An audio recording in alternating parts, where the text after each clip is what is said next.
Millie the Witch Armo.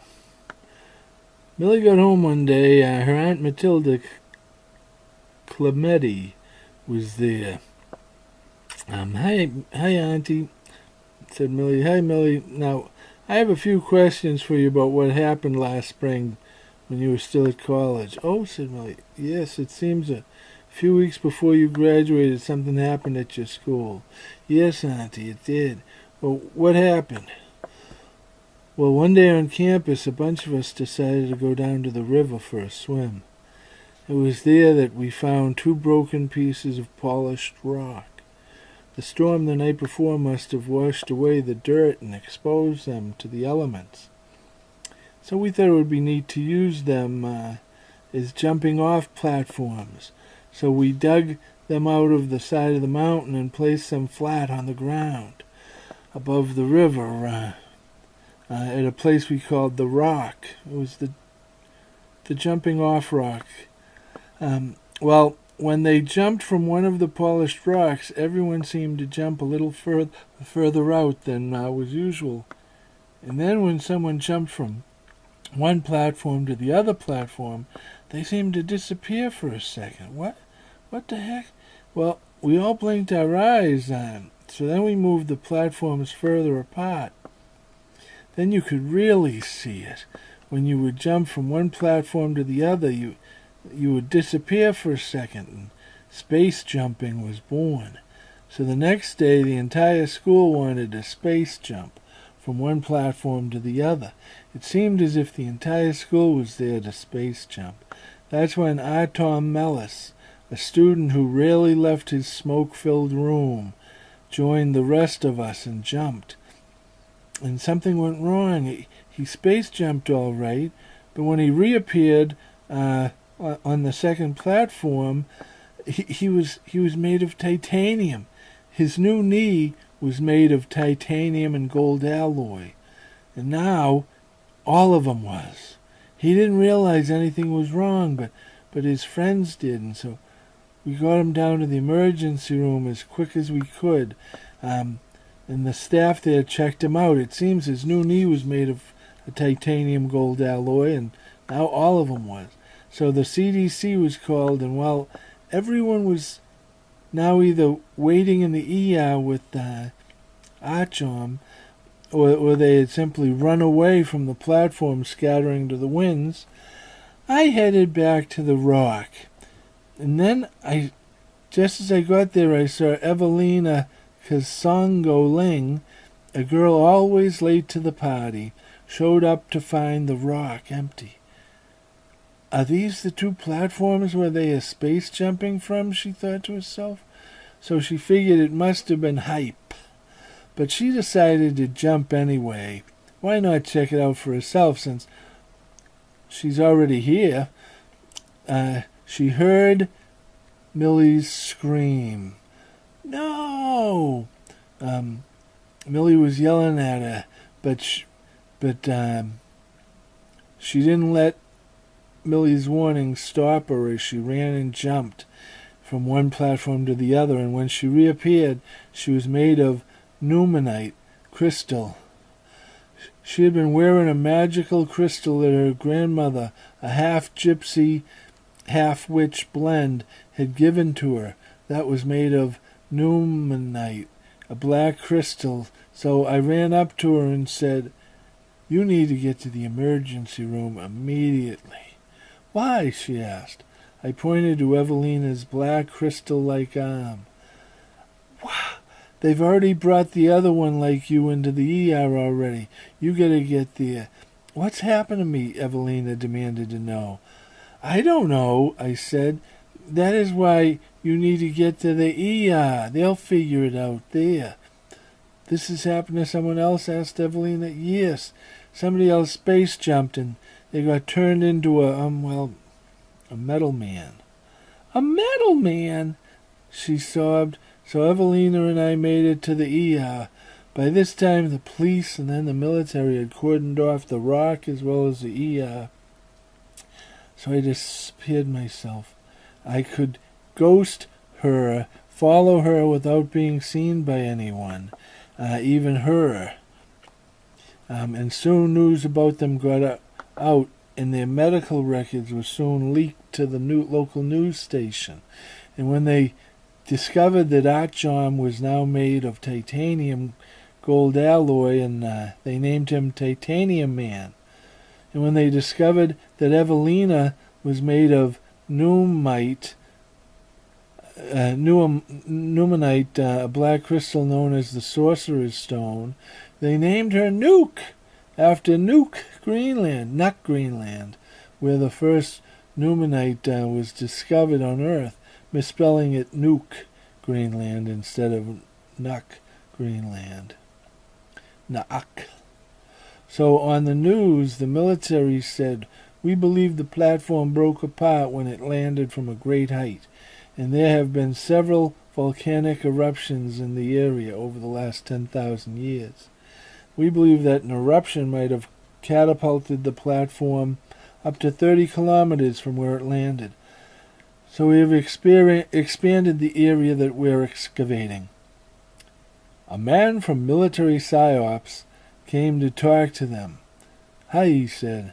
"My name is Hochi Akoi, and I would like to talk to you both about what has happened to you, as well as how you are feeling, and if you are adjusting." "What? Adjusting? Hey, we are just trying to understand what's happened to you, in hopes of helping you to reverse this thing. That is what you want too, isn't it?" "Yes, good. Well, we believe that the platform was a part of the larger device. Do you have any idea where that larger device might be?" "No," they both said. "All right," he said, "because we can find no external power source. The platforms themselves had residual energy, of course, enough to bounce a few college students 10 feet or so, but no discernible power source. We need to find that power source if we are ever to help you to reverse what this is, what's happened to you. We need to find the rest of the device. We believe it may still be connected to that device somehow and is drawing a limited amount of power from it. We believe if it was hooked up directly to a power source, that we would then have the time and ability to find a cure for the both of you. And also it would allow us to discover what this thing is. You would like to know that too. Good. So we believe if it was built by a superior race of beings and used to transport a person across the universe. So far we have been able to transport tennis balls without changing them 10 feet or so, but if we place a bit of metal around the tennis ball and then bounce it between the platforms, the ball transforms into metal. The platform metallizes it. We then tried to reverse the bounce and bounce it from the second platform to the first platform in hopes of undoing the new metallic composition. But it does not work. It does not unchange the tennis ball. So you must believe us. We stressed we are doing. Hochi stressed. We are doing everything in our power to change you back. Blah blah blah. Evelina could sense his true intentions. He wanted to study them forever. He would never let them go. So she looked at Artjom, Millis, Titanium Man. Thought, blink your eyes if you can hear my thoughts. Artjom blinked his eyes. We've got to get out of here, she said. And he blinked his eyes again, so Titanium Man stood up and looked at the walls. The doors were reinforced, but the walls weren't. So he began walking through the walls with Evelina right behind him until they reached the outside. A distance from the base, Artjom said to Evelina, I have to go home now. My family will stand with me. I have my rights. I just have to get home to my family. So they shook hands and went their own ways. Evelina was envious of Artjom since her grandmother had died. When she was 10, she had been alone in this world, a ward of the state. So she began walking back towards campus when a pickup truck filled with locals began chasing her. So she ran back into the woods and towards the rock.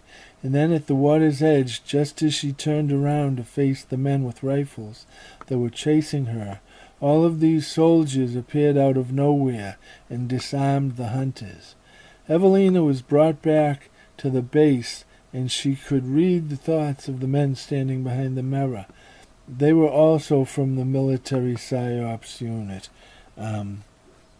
Artjom is not just made from the titanium gold alloy. He is also a part of the platform, and so isn't she, said one of the men.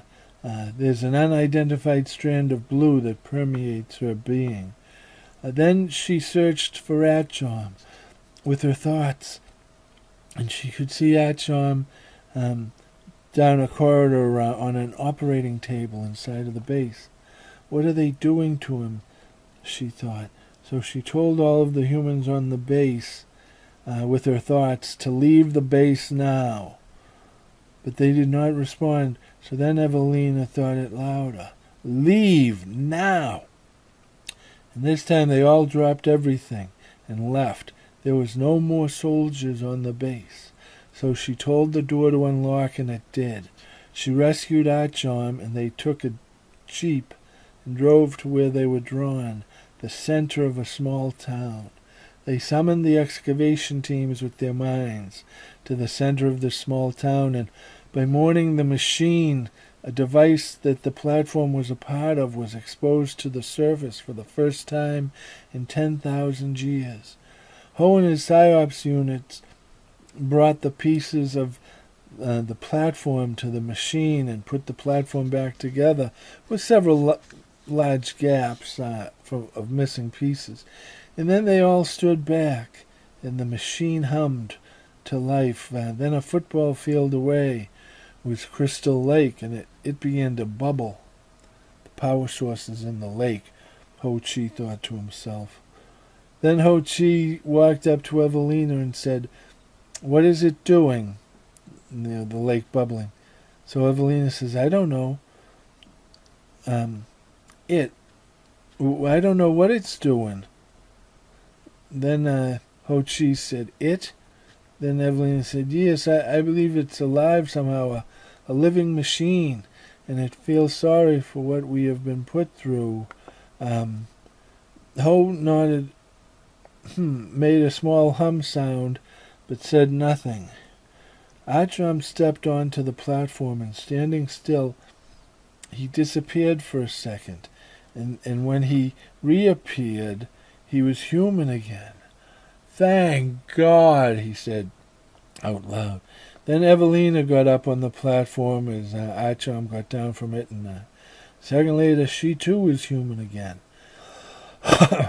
Then Artjom and Evelina were checked out at the side by the ambulances, but they declined going to the ER as the water of the lake continued to bubble. Then the device and the platform began to chemically change, grow brittle, and then collapsed into dust. The platform and the device were no more, and the lake stopped bubbling. "What is bubbling? What was bubbling under the lake?" asked Ho Chi again. "I don't know," they both answered. "You're free to go," he said to them. So they started walking back towards campus. So when Millie was sure no one was watching them, she disappeared with them and reappeared in her dorm. "What is this?" they both asked her. "The two of you will never live normal lives ever again," Millie said, "unless I can give you new identities." "We know," they said. "Can you do that for us?" "Yes." Then Millie told them that she could cast a spell and change their appearance. They would no longer look like themselves, but look like two completely different people. Then she let them look in the mirror. "This is me now?" said Evelina. "Yes," said Millie. "And this is me?" asked Artjom. "Yes." "Well, that's you, and you can never go back to your old life. Do you understand?" Yes, they said. So Millie handed them 2 new wallets that contained their new identities, and they walked away into the night. "Why didn't you tell me any of this?" said Auntie. "Well, Auntie, I thought I had handled it." Then her aunt handed her a newspaper. Titanium Man had run into a burning building and rescued a group of school children. And there were also several unconfirmed sightings of Nuke. "So they're still out there?" Millie shrieked. "Yes," said the aunt. "But from what you've told me, they have good intentions. So it isn't as serious as I had first supposed, and it seems what is left of the ancient city thought so too." "The ancient city," said Millie. "What's that?" "It's something that was here a long time ago. We found relics suggesting very powerful relics that there was something before man, but we don't know much about it. We know about several of the relics, but the only thing we know about the ancient city itself is that an explosion destroyed it and threw a lot of its relics around. They can be very powerful as well as very dangerous, and they are best avoided. So if you ever find a relic or a piece of technology you don't understand, I want to know about it. Do you understand me?" "Yes, Auntie." "Good. Now I have a report to write up. Thank you."